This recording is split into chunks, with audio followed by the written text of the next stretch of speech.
I was born with a curiosity to explore the realms of darkness, to seek out the elusive shadows and question their existence, their never-ending convolution with the light.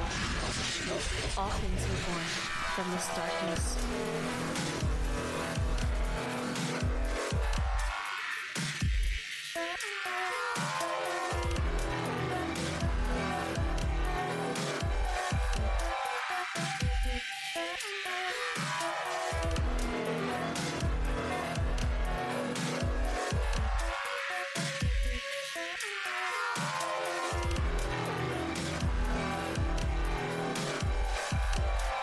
Question everything. Find your own truth, engage all mysteries, open your mind, and join me on my journey through the darkness.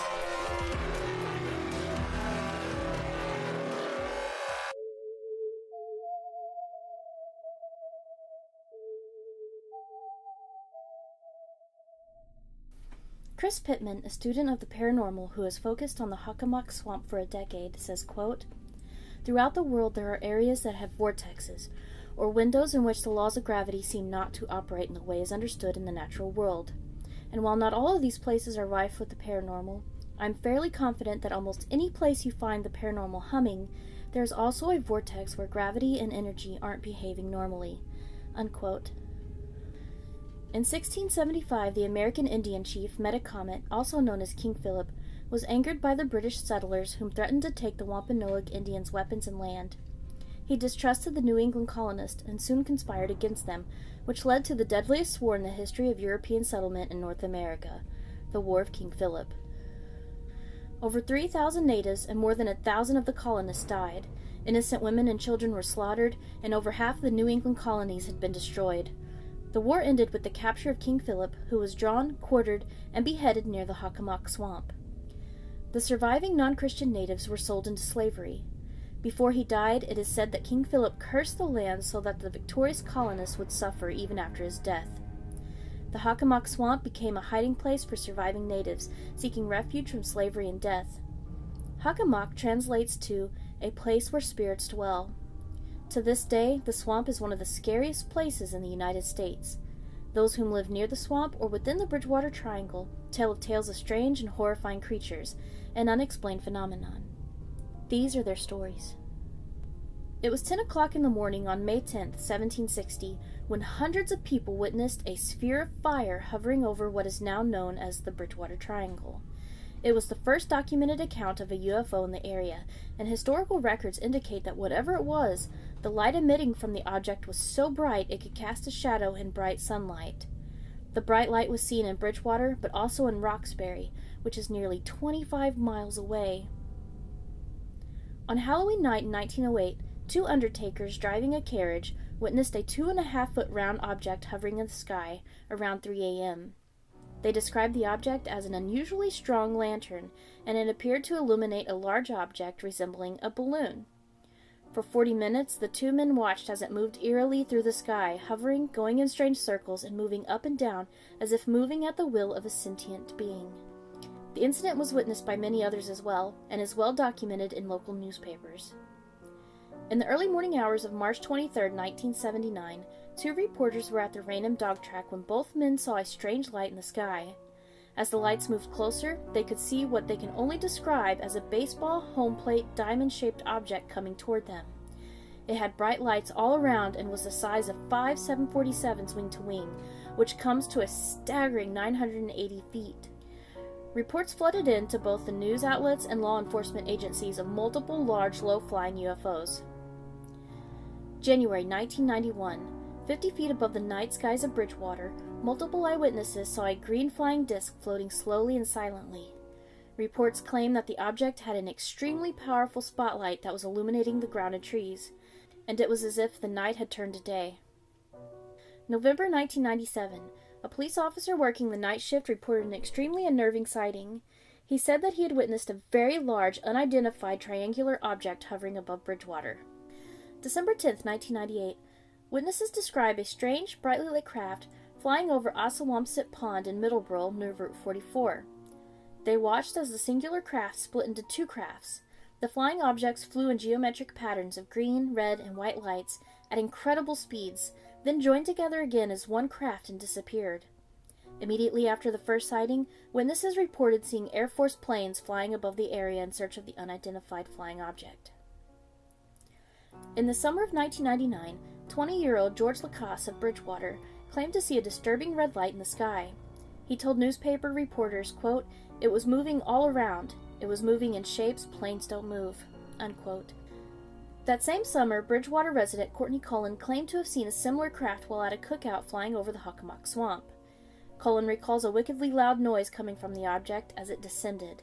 It was coming towards her. It stopped momentarily in the sky just above the house and shot away to the north at impossible speed and disappeared into the night sky. Black helicopters came in search of the flying object. In June of the same year, two friends were traveling down the road into Abington. It had rained almost the entire day. The passenger looked out his window. The sky was still overcast with dreary, dark gray clouds threatening more rain. A distant star caught his eye. It was hanging there in the sky below the cloud covering. He thought it was strange being so low, but didn't give it a lot of thought. As he watched the sky, he thought he saw the star move. That's not possible, he thought. He watched intently for some time, but at the moment he thought his mind was playing tricks on him, he saw the star move again. It definitely moved. He told his friend to pull over, and both men got out of the car to study the object. Both witnesses watched as the object moved in a strange pattern, painting the letter Z in the sky, and then disappearing up and into the cloud covering. This made the hairs on the back of their necks stand on end. It was terrifying to watch the thing hovering in the sky like that, but not knowing where the craft was, that was unnerving. They waited for some time for the lights to reappear, but they never did. Later that night, both men were shocked when the craft appeared. One of the men said it felt as if something was watching him, and he looked over his shoulder, and there in the sky to his left was the object, much closer than it had been before. The object started moving, so the two friends ran across the street to gain some distance. They were terrified. They watched as it disappeared behind some neighboring trees. The light cast down from the object was still observable through the trees and houses. It made a few distinct patterns in the sky, confirming to the witnesses that what they were seeing was unexplainable. The UFO flew overhead, higher in the sky this time, and vanished into the clouds. One of the witnesses stated, quote, "I was genuinely scared," unquote.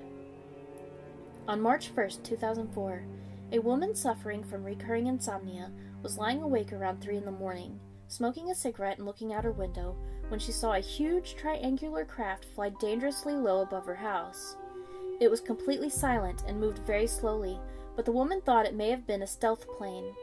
She became paranoid, nervous about why it was hovering so low above her home. Her mind raced with unsettling thoughts. As it went overhead, she still couldn't hear any noise coming from it. She ran across her living room to the opposite side of the house where the plane should be, but there was nothing. Not a single sign of the craft, no lights, no noise, nothing. It was as if it had just vanished. Unable to sleep after the strange event, she looked up pictures of stealth bombers, and this thing looked nothing like it. She began a thorough search of government aircraft and found nothing even similar to the thing hovering above her house.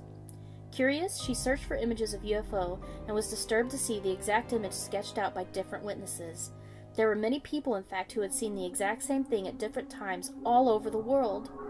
In shock, she realized that what she had witnessed was far more curious and terrifying than a government aircraft. The following events occurred Friday, October 19th, 2006, in a home on Long Pond, part of the Bridgewater Triangle. The sky was thick with a blanket of heavy storm clouds coming over the horizon. The morning news warned of a powerful storm front coming in later in the evening. Around 5:30 p.m., a heavy windstorm with wind speeds over 50 miles per hour tore through the Long Pond neighborhood. At 6 o'clock p.m., all power was lost, and the street had gone completely dark. Two teenage boys were hanging out and having a jam session when the power went out, so they decided to take a walk and see what kind of damage the storms had caused. There were no streetlights on for as far as the eye could see. The neighborhood was very dark and windy. It was a very eerie night. Across the pond, the lights inside the houses flickered and strobed on and off. Around 7 o'clock that night, the two boys saw a bright light in the street coming toward them.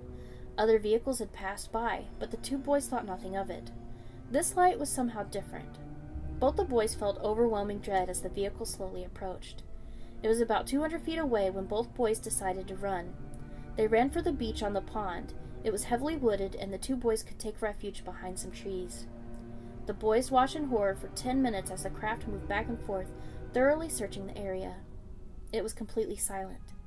They waited a few moments as the craft disappeared down the road, then backtracked to where it had been in hopes of learning something about its origins. They were excitedly talking about what they had experienced when a bright light lit up the sky facing northeastward over the pond. It was massive and far too bright to have been anything man-made. The two boys ran, realizing that what they were seeing wasn't of this world. Halfway down the block, out of breath, the boys decided to turn back. This was a rare, one-of-a-kind experience, and they decided to brave it out together. They went back to the beach and watched as the lights lit up the sky for the last time. They sat, waiting and watching, hoping to get another glimpse of whatever they had experienced earlier. Half an hour had passed and still no sign of the bright lights, but black military-grade helicopters and jets filled the sky.